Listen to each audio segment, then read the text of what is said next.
สบายดีทุกคนพบเจอกันช่วงแรงๆเนาะแรงนี่ที่ CK อำเภอศรีธาตุเนาะพากันจ้ำมาวาซันมื้อนี้ว่าสิได้แล่นได้2เที่ยววาซันเนาะเอาเที่ยวเศร้าไปดำลงแล้วก็กลับมาบัดนี้ตักมาว่าสิให้ได้ลงก่อน2 ทุ่มวาซันเนาะจ้ำมาแล่นลอยสาวมา โอ้ยตกข้างทุกคนตอนนี้กะเวลา5 โมงเนาะตอนนี้5 โมง 33 นาทีมาฮอดตั้งแต่4 โมง 32 นาทีเนาะจำมาว่าสั้นเต็มแล้วว่าสั้นเพื่อนเอาจุกกำหนดแล้วว่าสั้น มืออื่นจังดำลงมือนี้ตกค้างคือเก่าได้มานอนอยู่พุ่นเบาคุงกับผูกเปนอนอยู่รถพุ่นนะให้เบิ่งนี่รถนี่มานอนอยู่นี่มาฮอดก้อนมูทุกคนมานอนตั้งแต่5 โมง มาฮอด4 โมงได้คิว5คือเก่าทุกคนได้คิว9คิวเดิมนั่นแหละแต่ว่าเวลาลงคนละเวลาเนาะลมวิลมว่อยๆทุกคนเอ้ยวิวก็งามบรรยากาศก็ดีเนาะคุณรถก็บ่ค่อยหลายเดี๋ยวสเราจะกลับกล้องให้เบิ่งว่าจะเล่นจำเอาให้ได้2 เที่ยวว่าสันบ่ได้มือละเที่ยวคือเก่าพี่น้องวาสนาแม่นมีให้ได้ตักมือละ2 เที่ยว2 พวงกะได้พวงเดียวเพราะว่ามาบ่ทันเนาะมันเต็มก้อนละเดี๋ยวสลับกับกล้องให้เบิ่งทุกคนมันนี่ก็เป็นเที่ยวที่4เนาะเที่ยวที่4ว่าแม่นสิได้ลงเที่ยว4จะได้ไปเอาเที่ยว5บ่แม่น วาสนาเบากุ้งผูกเปนอน ว่าสิได้ลงฟาวแลนจำไปเอาอีกเที่ยวนึงว่าซั่นพุ่นน่ะเขาเจ้ารถไทยบ้านเนาะรถไถชาวบ้านรถเกษตรกรเขาเจ้าก็มาจอดท่าเป็น10คันพุ่นเนาะนะโอ้บ่ธรรมดานี่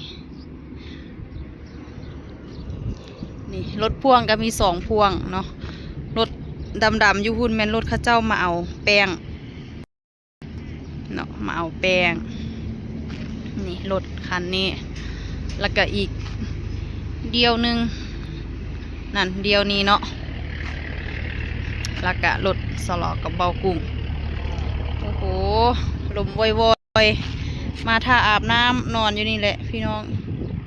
ผิดแผนหมดเลยนะเดี๋ยวสิหาซื้อแนวกินอยู่นี่เพราะว่าเขาเจ้า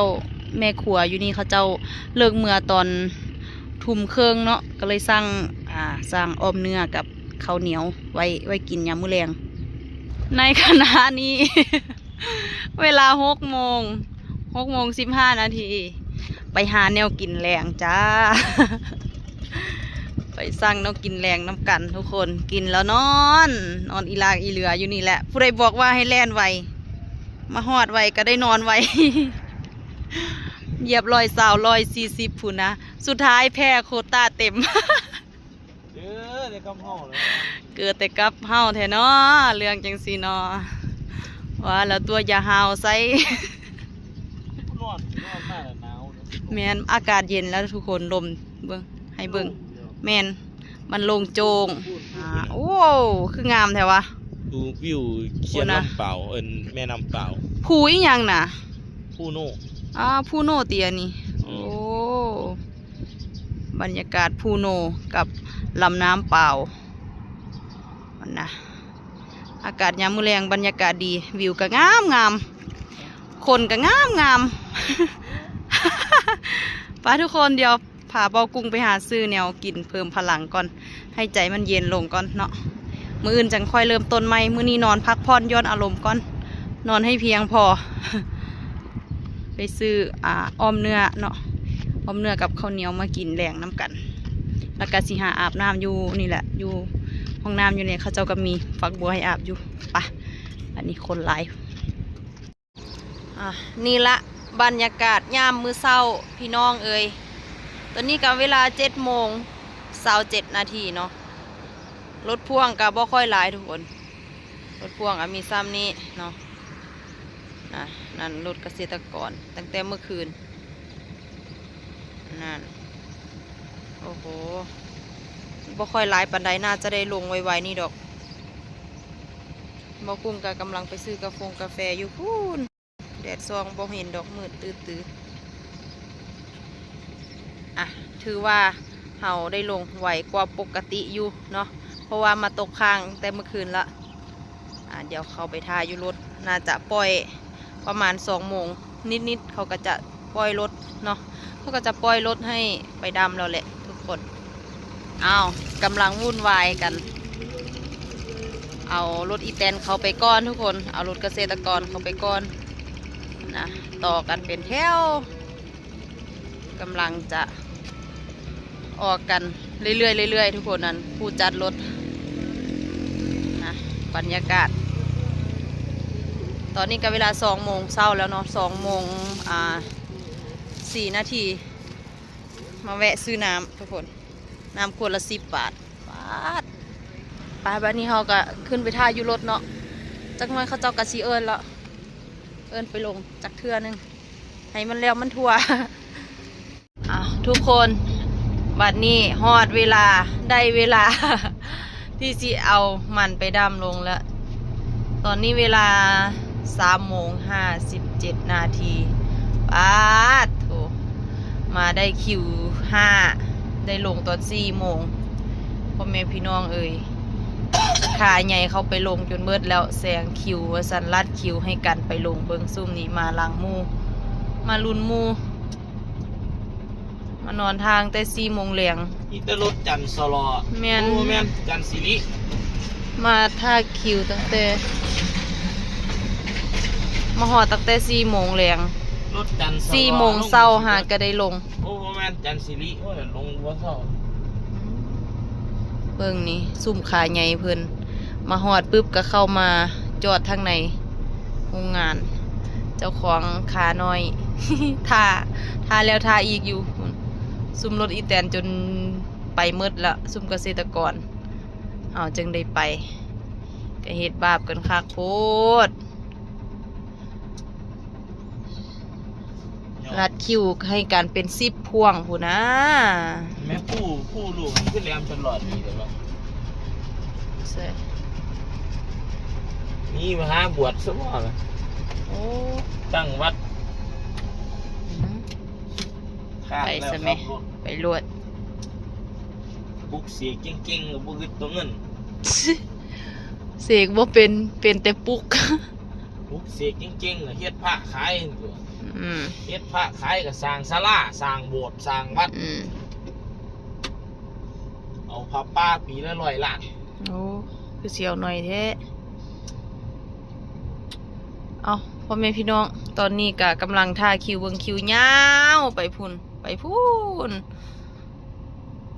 สัวสิได้สร้างรถจังใดเดี๋ยวค่อยอัปเดตให้เบิ่งอีกรอบนึงทุกคนตอนนี้ก็สร้างรถแล้วขึ้นมาถึงเวที ขึ้นมาถึงเวทีแล้วเบิ่งรถเกษตรกรโอ้โห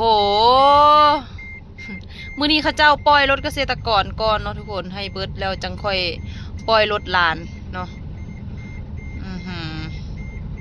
กว่าสิเมิดซาย้อนรถเกษตรกรนี่แหละทุกคนเป็น30 คัน30-40 คันพูนะโอ้ยเบิ่งเอาไปต่อกันไปวุ่นวายซะเหลือเกินไป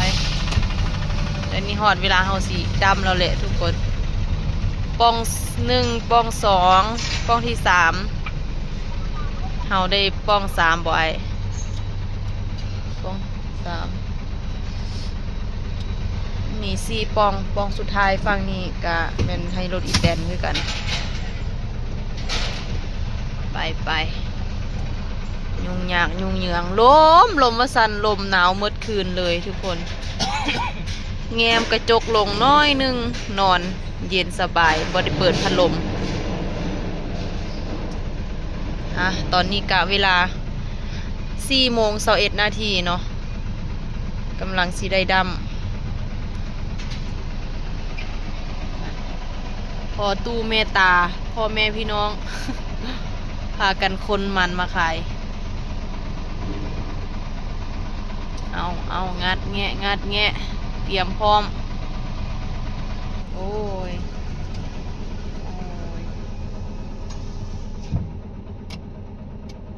มาน้ำมูได้เสยสู้ชีวิตคักแน่ ชัวสิแล้ว ขนาดหานข้อยอก็ยังเขาเจ้าก็ยังทำมาหากินอยู่ แม่น ซุ่มมันกล้ามเป็นมัดหาสูกมาน้ำบานนี่โอ้เบิ่งแน่นอน ชัวสิแล้วแต่ละรอบนี่โอ้ยใส่เวลา ใส่ความพยายาม กว่าผู้อื่นซุ่มปกติอ่ะตอนนี้ก็ดำลูกแล้วเรียบร้อย ก็มาเอาดินคือเก่ามาตรงเอาลินดอน มาตรงเอาลินดอนโอ้ป้าโถลมคักลมแน่ดินร่อน ดินที่ร่อนออกมาเมนลินดอนเด้เว้าผิด ลมคักลมแน่พี่น้องเอ้ยทั้งไงทั้งอีหยังขึ้นรถขึ้นลา ลมสาคนไหล เนาะมาตรงเอาตามอัธยาศัยคือเก่าทุกคน เอาเมื่อดำเอาเมื่อเทลงอยู่เหือนอยู่บ้านอยู่ซองไว้ปลูกผักปลูกมีงามแท้เด้มากบ่มไว้ปีหน้าพุ่นละจังปลูกจังงามเนาะตอนนี้ก็เวลา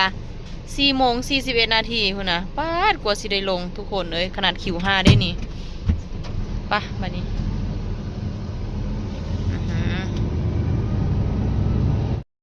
โอ้ยพี่น้องเอ้ยกว่าจะได้ดำแม่ลงกัน11:04 นาทีแล้วทุกคนป้าดลีลาคักแน่นะจะเที่ยงเราหาก็ได้ดำลูก4 โมงกว่าดำแม่5 โมงเลี้ยงคือพี่ลึกพี่ลือแบบนี้เมื่อวานนี้ยังบ่ซาป่านนี้มื้อนี้ซาโพดซาคักซาแน่ทุกคนเอ้ย จุด2-3 มื้อบ่ได้นอน3 คืน แมนอยู่2-3 มื้อนี้สิบ่ได้ตกค้าง2-3 คืนคุณบอกเนาะนะกำลังดำลงข้างหลังดำลงปองลมแหงว่าซั่นปานนี้ยังบ่ทันเซาอยู่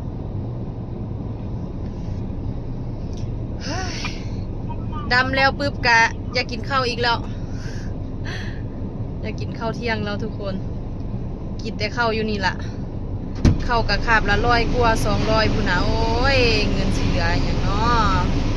มาตกค้างนี่บ่เหลือเลยทุกคนอันเที่ยวละพันนี่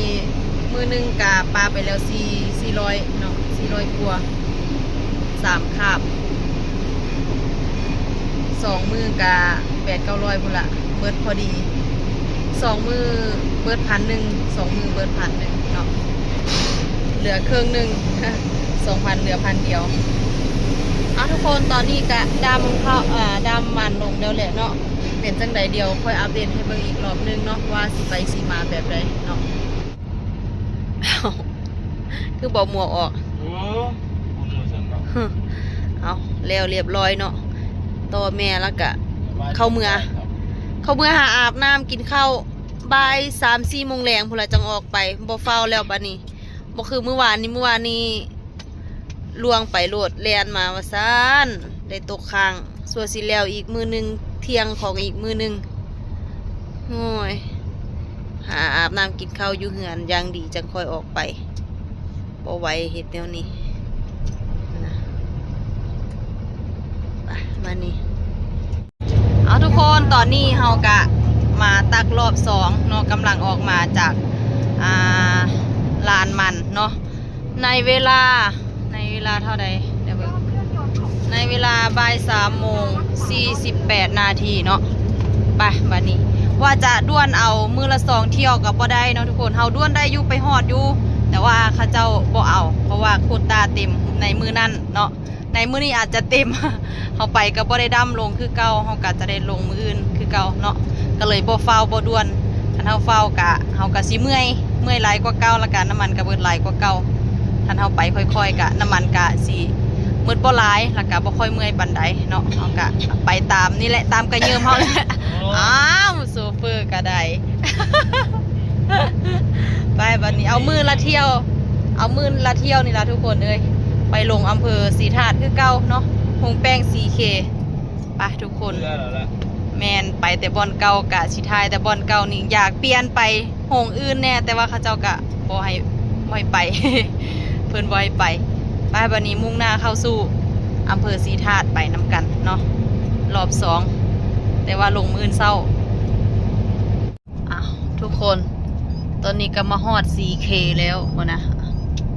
ในเวลา6 โมง 16 นาทีเนาะโอ้ยมื้อนี้มาฮอดมืดฮอดค่ำ ได้ลงบัด ได้ลงได้ไหม รุ่น แก้มือให้แน่ติไปโอ้รถจนบ่มีรถจนเกียงมินลิน มีรถยกดำไว้ถึงมีโอ้ยบ่คือหรอกเบิ่งรถเขารถจันซีรีจอดเต็มอยู่หั่นน่ะ อยู่ทางไหน โอ้ ประมาณเลยวะ รถขายใหญ่เพิ่นมาจอดรอจอดท่าแล้ว ซึ่งเด็กก็บ่หลุด คือเก่าล่ะนะคือเก่าหันละไปเอาคิวอย่าบอกได้ว่าสิได้คิวหาอีกสิได้คิวเก่าดูแท้ไป วาสนาเบากุ้งมีความหวังอันน้อยนิดว่าสิได้ลงมือนี้ว่าสิได้ดำลงมือละ2 เที่ยวแน่ว่าซานโชคชะตาวาสนาก็บ่เข้าข้างเลย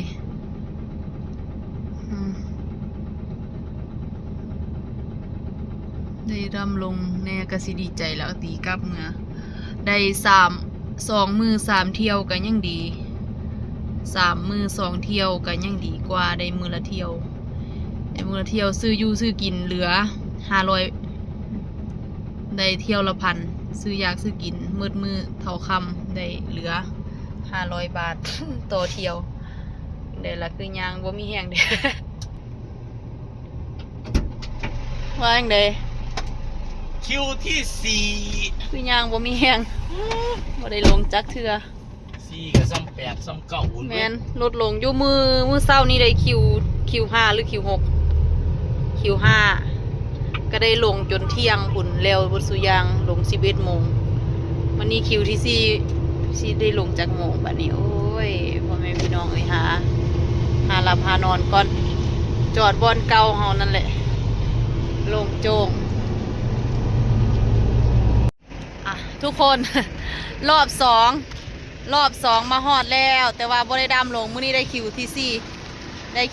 4เนาะเบิ่งรถกับบ่มีโอ้ยเขาเจ้าดำลงเมื่อแล้วพุ่นน่ะเหลือแต่รถเกษตรกรคือเก่าทุกคนพุ่นแล้วก็รถขาใหญ่ของเพิ่นจันสิริอยู่ทางในเป็น10 พ่วงบ่แน่ใจว่าสิได้ลงยามใดนะมื้ออื่นเช้านี้เพราะว่ามื้อนี้เนาะเที่ยวมื้อนี้นี่กะ ได้ลงตอน11 โมงแล้วเนาะแต่คิว5ได้ลงตอน11 โมงคิว4มื้ออื่นให้ได้ลงไวๆก่อนมื้อนี้นะเด้ออย่างอีกเบากุ้งนี่